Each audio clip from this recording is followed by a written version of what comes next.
السلام عليكم، عاملين ايه؟ ان شاء الله يكون الجميع بخير وبصحة وبسعادة يا رب.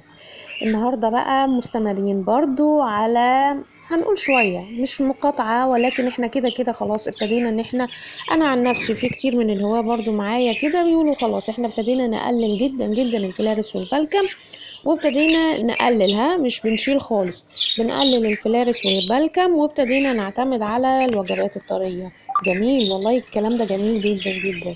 طيب، هنكمل بقى مشوارنا معاهم مع طيورنا، ازاي هنقلل الفلارس والبلكم برضو، وهنزود انتاجنا جدا جدا جدا، وهنخلي طيورنا دول احلى من ما كانوا على الفلارس والبلكم. بجد انا منبهرة من النتائج.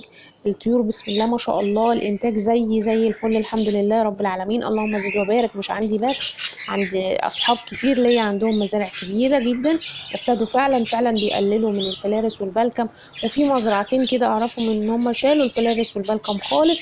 دول برضو بقى انا عايزه لسه بتابع معاهم واشوف هنوصل لايه. هما بقى لهم دلوقتي شهرين على ان هم شالوا الفلارس والبلكم خالص، ولكن انا مش بعمل كده دلوقتي لغايه بس ما النتائج بتاعتهم تبان، واول ما النتيجه تبان هبقى على طول معاكم واقول لكم نعمل ايه ونتصرف ازاي.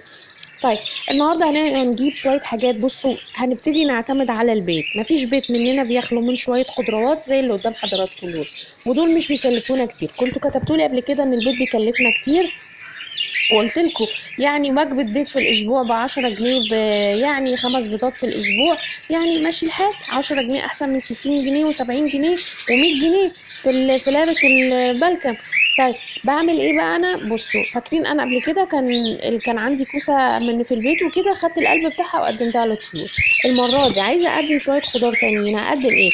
انا الصبح كنت بقدم الوجبه اللي هي القمح اللي هي الوجبه اللي احنا كنا عاملينها تطلع في الاي فوق، اللي هي احنا كنا عاملينها خلطه كده مع بعض. مش عايزين نعمل الخلطه دي كلفتكم كتير، ممكن يبقى القمح بس. طب القمح بس اللي هو انا عن نفسي كضحى بستخدم الغله بس. برضو ممكن من بكره ان شاء الله هستخدم اللي هو الغله اللي هي بتاعه الحمام. بس برضو الراجل قال لي دي نضيفه، فقلت له ابعت لي منها هشوفها. ما كانتش نضيفه، هتتنقى وتتنقع نقعه حلوه، تتغسل غسلتين 3 10 حلوين، وهتبقى زي الفل مع الطيور. بالعكس، دول هيستفادوا منها اكتر لانها فيها القشر بتاعتها، وطالما الحاجه لسه بقشرها كده بيبقى فيها خير وفيها بركه، وبتبقى زي الفل وبتبقى مشبعه قوي.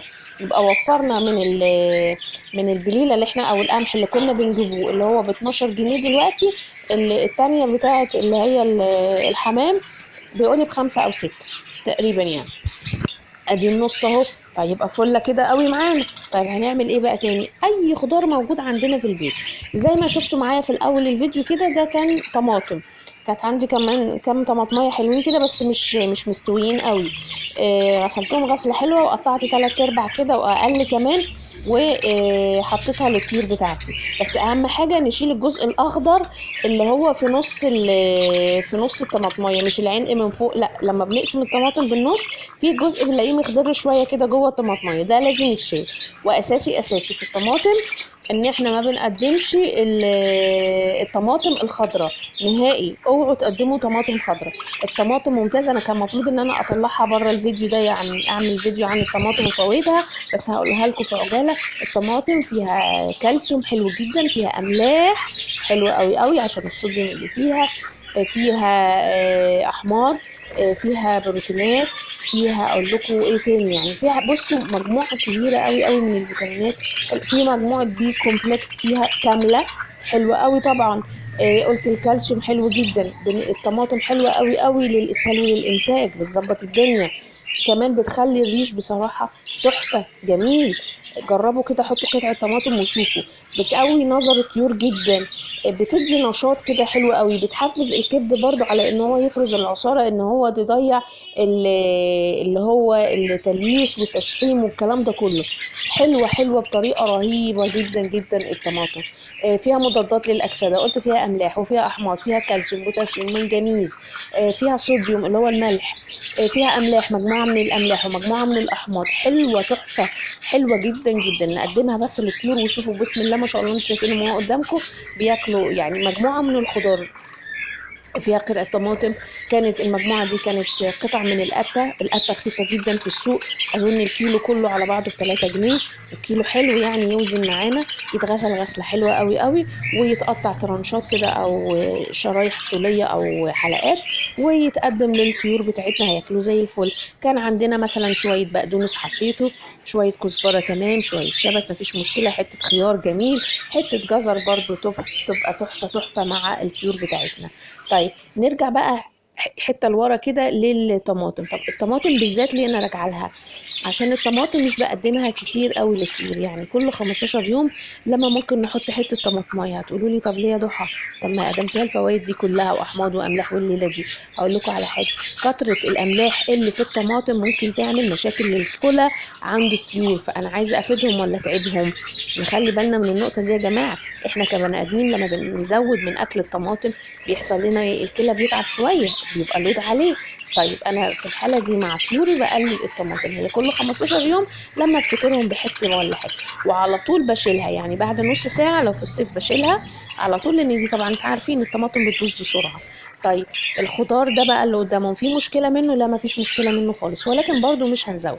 خير الامور الوسط. بصوا الروز بيفترس قطعة القتة، بيحبوا جدا القتة والحاجات اللي فيها مية، وخصوصا ان احنا في فترة الصيف الحاجات دي فيها يعني مرطبات طبيعية جميلة جدا جدا، فليه ما نقدمهاش؟ شوية البقدونس هي يعني حلوة قوي قوي، ما انا عاملة فيديو عن البقدونس هيطلع في الاي فوق، نرجع له، حلو جدا جدا، بينشط لي الكلى وبيطهر لي المسالك البولية عند الطيور بتاعتنا، ما تتكونش فيها حصاوي. تقولوا لي يا الطيور بتاعتنا تكون حصاوي؟ اه تكون حصاوي.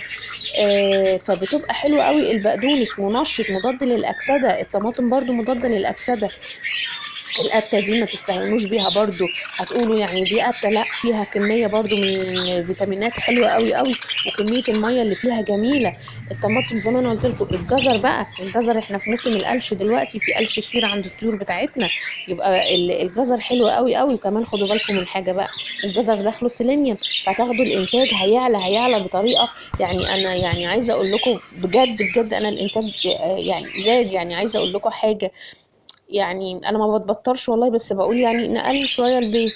انا بقول لهم يعني الانتاج طالع الحمد لله، اللهم ادي كل يا رب كل اللي عايز. الانتاج حلو جدا جدا وبيزيد الحمد لله.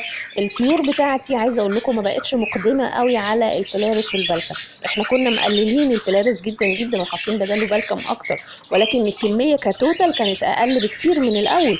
يعني انا الطيور بتاعتي الصبح كلت وجبه اللي هو القمح، ونقنقوا نقطتين ثلاثة كده مع الحبوب، وشوية كده على العصر ابتديت ادي حبة الخضار اللي انتوا شايفينها دول موجودين عندي في البيت. بعمل حبة سلطة بشيل ورقتين ثلاثة، على حتة فلفلاية، على حتة بتنجانية، على حتة فلفلاية كوبياية خضرة، كل الكلام ده بشيله واجمع فيه علبة او كيس عندي، وانا عارفة ان دول للطيور عندي.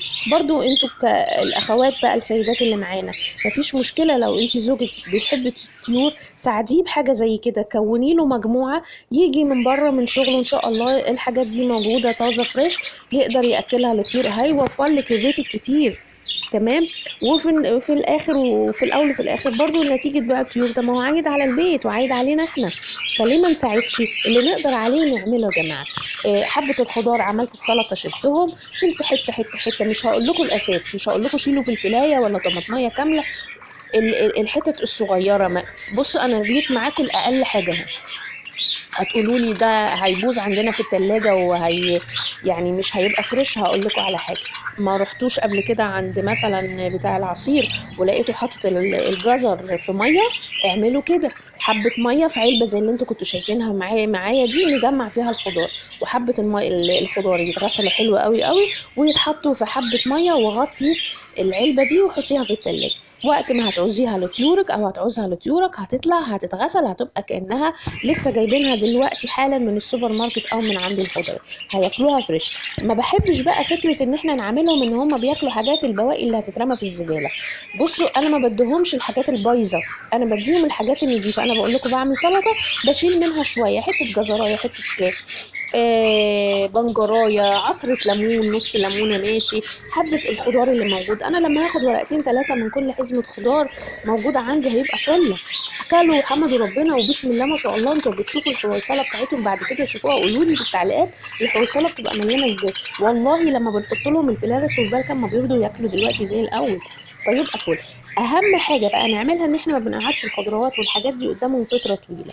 ليه؟ الدبان في الصيف، وطبعا الناموس والكلام ده كله، بخاف قوي ان تيجي دبانه او اي حشره عليه وتعمل اخراج او تبيد على الوجبات الطريه دي. فاوام اوام بنخلص نفسنا. اشوفكم على خير في الفيديو.